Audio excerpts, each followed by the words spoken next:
everybody uses more water than you actually can imagine.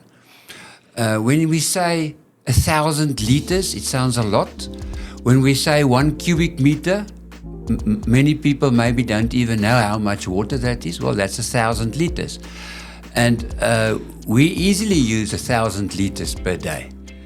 Sometimes there are 8 people. We are 8 people at our place, and then we use more than 1,000 liters a day. Mm-hmm. At the beginning, I thought, wow, 1,000. Okay, we'll buy a 2.7 cubic meter. That's 2,700 liters. And then I suddenly realized that's only water for 2 days.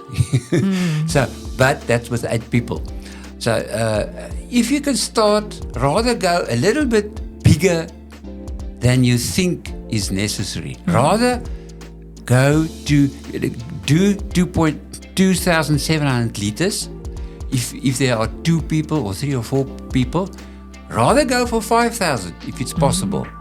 I did my second tank, a JoJo tank, with 5,000 liter. It should have been actually a 10,000 liter.